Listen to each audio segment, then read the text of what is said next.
You really thought that I wasn't going to put on my best suit for what is the biggest game of the year? I've been waiting for this for very long. I've been dreaming about this. I've had nightmares. Even if I don't support either Juventus or Real Madrid, I'm a football fan and I'm nervous. I'm nervous. June 3rd. This saying reigns very true for this match. An unstoppable force meets an immovable object. Quality defense against all free-flowing attack. Guys, this is big. Whenever I say this is big, I always say this all the time, but this is apt. This is when it really does matter. This is huge. This match is colossal. And I don't think we realize the gravity of this match. How many years have we seen a favorite? There's no favorites here. Two of these teams are quality. And they're different. Attack, let them play. Defense, let's be tactical, strategic. Wing backs. Guys, see, this is why football is so great, and this is why football is one of the greatest things. So whenever, sometimes whenever your girlfriend or your wife says, this kicking a ball around, this whole World Cup, you just say, look, chill, chick, I have you for about 9 months of the time. But sometimes during a World Cup, during a Euros, during a Champions League final, just go somewhere and let me just concentrate on this. Because this is something that not many people understand. Only real football fans, only real football fans understand how big this is. This is huge. Everybody knows how big this is because this goes deep. This goes very deep. I can't call it. I know guys looking for a prediction from the kid, but guys, I'm being serious. I cannot call this because guys, this is so close. Let's go deep, tactical. I've been trying to run the game in my mind fully. And I can't decide whether this is going to be an open game or it's going to be a tight game, but I'm leaning towards this being a very tight game. I do feel that because Real Madrid know that they're a very attacking team, they will look at their opponents. Zidane, as he's always said, and I know it will always be true, they only play one way. They will attack. And from the whistle, they will try and move men up, and Carvajal and Marcelo will get right up in there. Hope Carvajal is fit. Please tell me. Carvajal better be fit. He is key. For Juventus,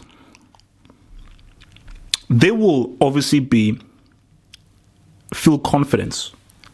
180 minutes, one of the best attacks, the cannonball, Messi, Neymar, they fail to register a single G. But as much confidence as they will have, they'll be smart and wise. You've not faced Cristiano. You've not faced the kind of bullish of Mercedes Benzema. Isco right. Okay? Barcelona do not have the kind of central midfield pair of Drich and Tony K. And those wing backs, Barcelona don't have any wing backs. Marcelo right. This match is definitely going to, I always said it's going to be cut up in sections. And this is what I sort of see happening. I think it's going to be, I do feel Real Madrid are going to put a lot of pressure on Juventus to begin with. I think they will start dominating, and I think Juventus will have to do a lot of defending and will be put under quite a lot of pressure. Then I think Juventus will slowly try and get themselves back into the game and try and find a few spaces here and there. But I do believe that possession-wise, I believe that Real Madrid will enjoy a bit more of the possession and will have the early joy. Then Juve will slowly swing back into Juve's place, and they'll put some more pressure on Real Madrid. There's so many guys. There's so many key players, but let me just try and break this down. Let's look at the midfield. So we've got Khedira and Pjanic. Khedira and Pjanic versus Toni Kroos and Modric. So from Juventus' point of view, what they want to do is that you really want to get on Modric. Yes, Toni Kroos is good, but Modric is the key. He's the better central midfielder. He's a more dangerous central midfielder because not only is he a great passer of the ball, he runs with the ball. He can move with the ball. He's a great dribbler and can really turn defense into attack. He's the guy that really breaks in from midfield as opposed to Toni Kroos, who really isn't a runner with the ball. Doesn't have the kind of grace or balance that Modric has. And for Real Madrid, they will be looking at Khedira, who is a tough physical tackler and a very pragmatic player, very smart midfield player. And Pjanic is a guy who's really grown into the central midfield role, and they will make sure to try and stop him from spraying those balls out into Dani Alves or an Alexandro, or to a Dybala coming in into the number 10 role. So let's look at some defense against attack. So look, man, Bonucci, Basali, Giorgio. See, this match is called for Giorgio. As I've always said, Giorgio is going to be very key. But Giorgio, I believe in Giorgio. I believe in Giorgio. Giorgio's my guy.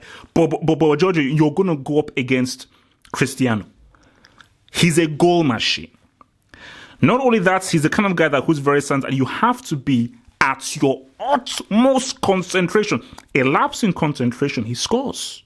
That's the kind of guy you're dealing with. A single millisecond lapse in concentration, Cristiano will get that G, I promise you. Okay? And I know this guy very well. I've been studying this guy for many years, and I know this guy.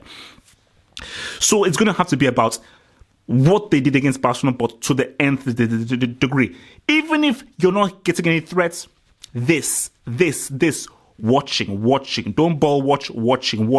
Don't do any double team, watching what's around it, because for Cristiano, his strength is movement. So for Real Madrid, what they will be looking to do is get Benzema to hold up the ball and create situations, to bring in an Isco, bring in a Cristiano. So obviously for Isco, his role will be key. Carry the ball, moving in the ball, see whether you can take some men out.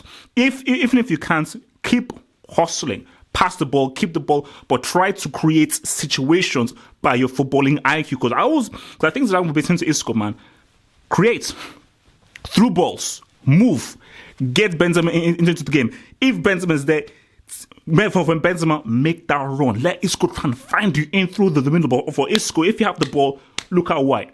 Marcelo, Caval, boom, pop, boom. Cristiano is in there, boom, pop, boom. Remember, these guys know how to counter. And for Cristiano, he will know it's going to be about movement. It ain't going to be Nucci or Zali or Giorgio on a one-on-one. Because these guys are thugs. These guys are from the streets. But what Cristiano will be doing is like, pick your moment. Because that cross is going to be coming in. And Carvajal is lethal with a cross. And Marcelo is pretty good as well. So Cristiano's MO will be patience, pounce. Patience, movement, pounce. Let's go to the other end of the field. Gonzalo Higuain, because this is going to be key. So for Ramos and Varane, for Ramos, the key thing is that, look, when Ramos is on it and he's relaxed, he's good. He's good, but it's just that whenever he can just get a bit crazy. But I do believe that Sergio Ramos will have a very big game, because it's a final and you're going to be seeing him playing at a much higher level in this game.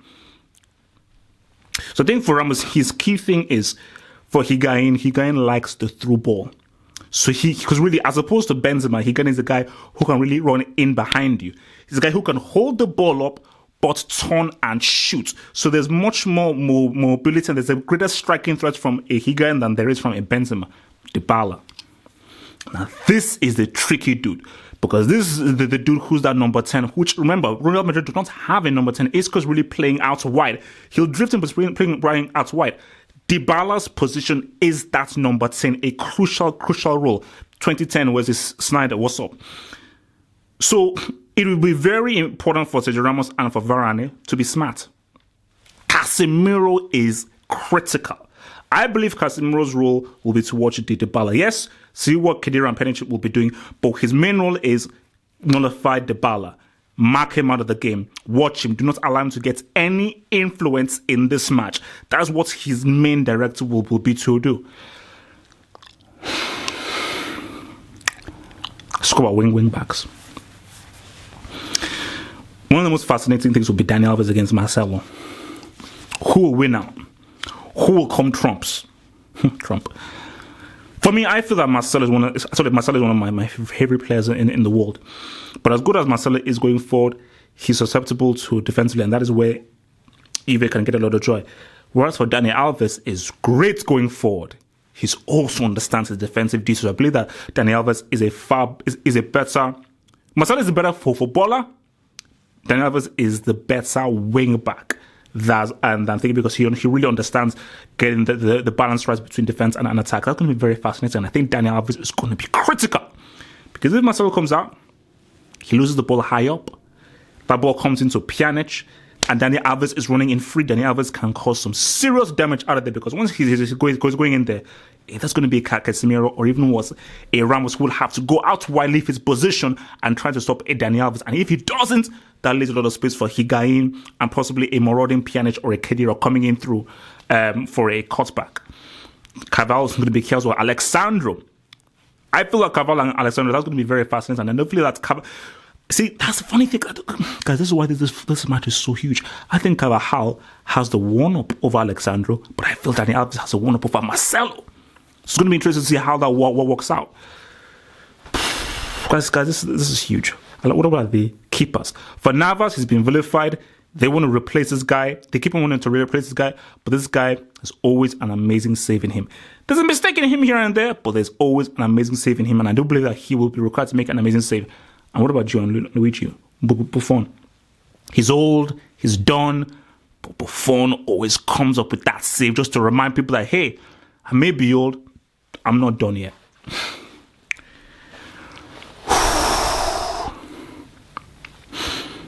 A prediction.